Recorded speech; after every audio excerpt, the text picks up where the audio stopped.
ಅಥವಾ ಬೇರೆ ಹುಡುಗಿ ತುಂಬಾ ಕ್ಲೋಸ್ ಆಗಿರೋ ಒಂದು ಫ್ರೆಂಡ್ ಕಡೆಯಿಂದ ಸಹ ಅವರು ಇನ್ಫ್ಲೂಯೆನ್ಸ್ ಆಗಿರ್ಬೋದು. ಸೊ ಓನ್ಲಿ ಅವರು ಜಸ್ಟಿಸ್ ಮಾಡ್ದಿರಾ, ನಿಮ್ ಕಡೆ ಏನು ಕೇಳಿಸ್ಕೊಳ್ದಿರಾ ಇನ್ಫ್ಲೂಯೆನ್ಸ್ ಆಗಿ ಅವರು ನಿಮ್ಮನ್ನ ಬಿಟ್ಟೋದ್ರು. ಓಕೆನಾ? ಆರ್ ಎಲ್ಸ್ ಅವರು ಗರ್ಲ್ಸ್ ಆಗಿದ್ರೆ ಅವ್ರ ಮೇಲ್ ಬೆಸ್ಟ್ ಫ್ರೆಂಡ್ ಅಥವಾ ಅವ್ರ ತಾಯಿ ಅಥವಾ ಅವ್ರ ಸಿಸ್ಟರ್. ಅಂಡ್ ಇಲ್ಲಿ ಮದರ್ ಎನರ್ಜಿ ಅನ್ನೋದು ತುಂಬಾ ಸ್ಟ್ರಾಂಗ್ ಆಗಿ ಕಾಣ್ತಿದೆ. ಓಕೆನಾ? ಜೆಂಡರ್ ಮ್ಯಾಟರ್ ಆಗೋದಿಲ್ಲ. ನೀವು ಸಿಚುಯೇಷನ್ಗೆ ಸೆಟ್ ಮಾಡ್ಕೊಳ್ಳಿ ಅಂಡ್ ಅದನ್ನ ಆದಷ್ಟು ಬೇಗ ಎಂಡ್ ಮಾಡಿ ನಿಮ್ಮ ಹತ್ರ ಮಾತಾಡ್ಬೇಕು. ಅಂಡ್ ನಿಮ್ ರೀತಿ ಅವರಿಗೆ ಯಾರು ಇಲ್ಲ ಇಲ್ಲಿ. And you are the family ಅನ್ನೋ ರೀತಿ ಅವರು ನೋಡಿದ್ರು ಅಂಡ್ ಈಗ ನೋಡ್ತಿದ್ದಾರೆ ಸಹ. And in between no contact ಅಲ್ಲಿ ಇದ್ದಾಗ ಅವರು ತುಂಬಾ ಮಿಸ್ ಮಾಡ್ಕೊಂಡಿದ್ದಾರೆ ಅಂಡ್ ನಿಮ್ ವ್ಯಾಲ್ಯೂ ಈಗ ಅವರಿಗೆ ಗೊತ್ತಾಗಿದೆ. ಆ ಪರ್ಸನ್ಗೆ ಇದನ್ನ ಜಸ್ಟಿಸ್ ಮಾಡ್ಬೇಕು ನಾನು. ಓಕೆ, ಯಾರೇನು ಇನ್ಫ್ಲೂಯೆನ್ಸ್ ಮಾಡಿದ್ರು, ಇನ್ಫ್ಲೂಯೆನ್ಸ್ ಈಗ ಮಾಡಿದ್ದಾರೆ ಅಂತಂದ್ರೆ ಈ ವ್ಯಕ್ತಿ ಹೋಗಿ ಶೇರ್ ಮಾಡಿರೋದಕ್ಕೇನೆ ಅವರು ಇನ್ಫ್ಲೂಯೆನ್ಸ್ ಮಾಡಿರೋದು. ವಿತೌಟ್ ಶೇರಿಂಗ್ ಬೇರೆಯವ್ರು ಯಾರು ಇನ್ಫ್ಲೂಯೆನ್ಸ್ ಮಾಡಿಲ್ಲ ಇಲ್ಲಿ. ಓಕೆನಾ?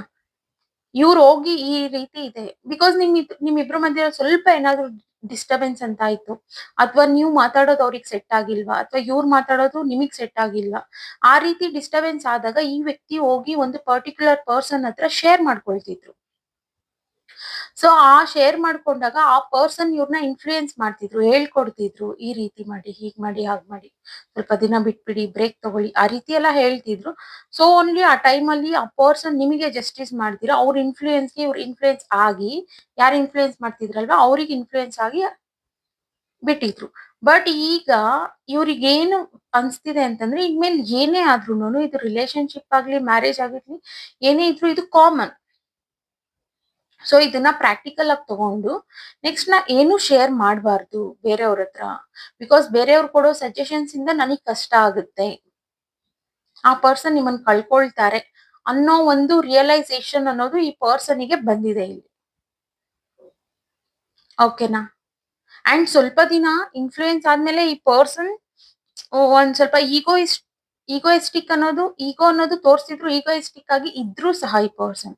ಬಟ್ ಆ ನಂತರ ಆ ಪರ್ಸನ್ ತುಂಬಾ ಡೌನ್ ಆದ್ರು, ಎಲ್ಲಾ ವಿಚಾರದಲ್ಲೂ ತುಂಬಾ ಡೌನ್ ಆದ್ರು. ಆಗ ಅವ್ರಿಗೆ ಅನ್ನಿಸ್ತಿತ್ತು ನನ್ ಪಾರ್ಟ್ನರ್ ಇಲ್ಲ, ಸೊ ನಾನು ಅದಕ್ಕೆ ಇಷ್ಟು ಡೌನ್ ಆಗಿರೋದು. ಅಂಡ್ ಆ ಟೈಮ್ ನಲ್ಲಿ ನೀವು ಇಲ್ದಿರೋ ಟೈಮ್ ಅಲ್ಲಿ ಆ ಪರ್ಸನ್ಗೆಲ್ಲ ವ್ಯಾಲ್ಯೂ ಅನ್ನೋದು ಗೊತ್ತಾಗ್ತಾ ಹೋಯ್ತು, ಬರೀ ಪಾಸಿಟಿವ್ ಅಂತಾನೆ ಅನ್ನಿಸ್ತಿತ್ತು ಅವ್ರಿಗೆ. ಓಕೆನಾ? ಕ್ಲಾರಿಫೈ ಮಾಡೋಣ. Universe please clarify the cards.